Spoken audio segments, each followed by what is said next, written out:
લોકસભા 2024ની ચૂંટણી નજીક આવી રહી છે ત્યારે દરેક રાજકીય પક્ષો દ્વારા કવાયત હાથ ધરવામાં આવી છે, જેના ભાગરૂપે આમ આદમી પાર્ટી દ્વારા સ્વાભિમાન યાત્રાનું આયોજન કરવામાં આવ્યું છે। ભરૂચના ઝઘડિયા ખાતે આવેલ સુપ્રસિદ્ધ યાત્રાધામ ગુમાનદેવ ખાતેથી આ યાત્રાનો પ્રારંભ કરવામાં આવ્યો હતો, જેમાં આપના પૂર્વ પ્રદેશ પ્રમુખ ગોપાલ ઇટાલિયા, આમ આદમી પાર્ટીના ધારાસભ્ય અને ભરૂચ લોકસભા બેઠકના ઉમેદવાર ચૈતર વસાવા આગેવાનો તેમજ કાર્યકરો મોટી સંખ્યામાં જોડાયા હતા। આ યાત્રા 21 દિવસ સુધી ભરૂચ લોકસભામાં આવતા વિવિધ વિસ્તારોમાં ફરશે અને જનસંપર્કનું કાર્ય કરવામાં આવશે। 21 દિવસ બાદ યાત્રાનું દેવમોગરા માતાજીના મંદિર ખાતે યાત્રાની પૂર્ણાહુતિ કરાશે। આ અંગે આમ આદમી પાર્ટીના ધારાસભ્ય ચૈતર વસાવાએ જણાવ્યું હતું કે ભાજપ સરકારની નિષ્ફળતાઓ લોકો સુધી પહોંચાડવા માટે આ યાત્રાનું આયોજન કરવામાં આવ્યું છે। તો સાથે જ ઇન્ડિયા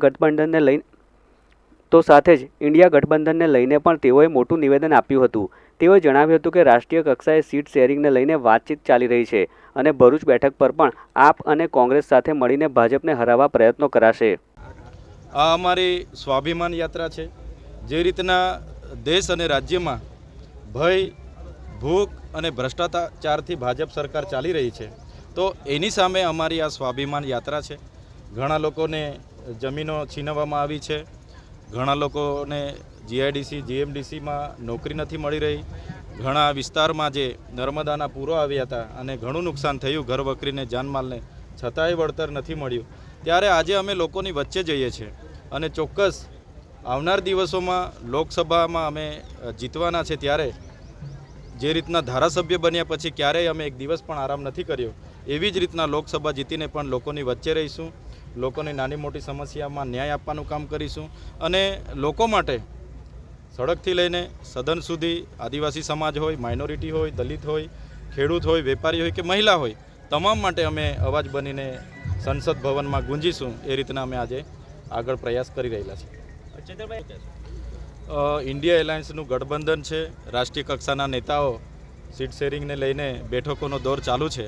ત્યારે આવનાર દિવસોમાં ભરૂચ લોકસભા પરથી આમ આદમી પાર્ટીના ઉમેદવાર તરીકે મને જ્યારે અમારા રાષ્ટ્રીય અધ્યક્ષે જાહેર કર્યા છે, ત્યારે ચોક્કસપણે હું માનું છું ઇન્ડિયા ગઠબંધનમાં ભરૂચ લોકસભા અમને મળશે, અમને સ્વીકારશે અને અમે બધા સાથે રહીને, કોંગ્રેસના તમામ સાથી મિત્રો અમે બધા સાથે રહીને આવનાર દિવસોમાં ભાજપને કઈ રીતના પરાસ્ત કરવાનો છે એ દિશામાં અમે કામ કરીશું।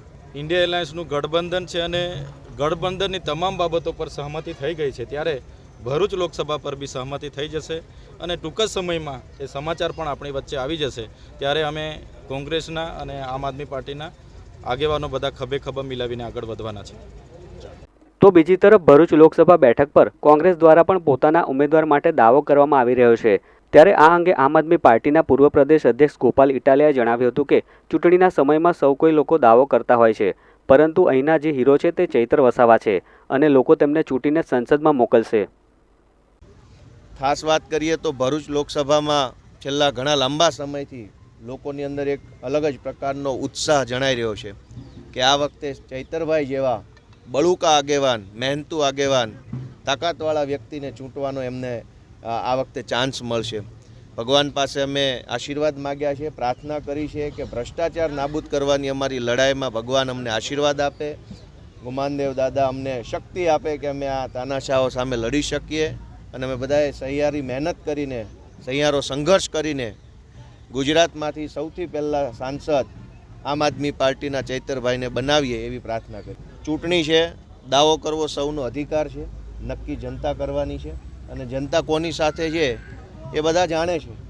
આજે ચૈતરભાઈ ખાલી અહીંયા હાજર છે તો અમને જોવા માટે 200, 500, 2-5 હજાર લોકો આવતા હોય છે, તો દાવો હું કરી દઉં કે ગોપાલભાઈ ભરૂચથી લડશે, પણ એનો કોઈ મતલબ નથી ને। જનતા કોને સપોર્ટ કરે છે, જનતા કોને પોતાનો નેતા માને છે, જનતાના મનમાં હીરો કોણ છે એ સૌથી મહત્ત્વનું છે અને જનતાએ આજથી 1 વર્ષ પહેલાંથી નક્કી કરી લીધું છે કે ચૈતરભાઈ ગુજરાતના હીરો છે, ચૈતરભાઈ ડેડિયાપાડાના અને ભરૂચ લોકસભાના હીરો છે। 20 વર્ષ સુધી સાંસદ સભ્ય રહ્યા પછી પોતાના કામ ગણાવવાના બદલે હજુ માંડ 1 વર્ષથી ધારાસભ્ય બનેલા આગેવાનને ગાળો દેવી પડે છે, એ બતાવે છે કે 30 વર્ષ એમના પાણીમાં ગયા છે। ચૈતરભાઈ તો હમણાં ધારાસભ્ય બન્યા, એમને ગાળો દેવાની કે મૂર્ખ કહેવાની ક્યાં જરૂર છે? અને ચૈતરભાઈને મૂર્ખ કહેવાથી આદિવાસી સમાજનું ક્યાં ભલું થવાનું છે? આદિવાસી સમાજે 30 વર્ષ તો મનસુખભાઈને આપ્યા છે, કામ કર્યું હોત તો કામનું લિસ્ટ લઈને બેસવું હતું ગામના ચોરે કે ગામના ચોકમાં અને આપવું હતું આખા આદિવાસી સમાજને કામનું લિસ્ટ। કામનું લિસ્ટ નથી મનસુખભાઈ પાસે એટલે ચૈતરભાઈને ગાળો આપી અને હવે ચૂંટણી જીતવાની કોશિશ કરતા હોય એવું લાગે છે.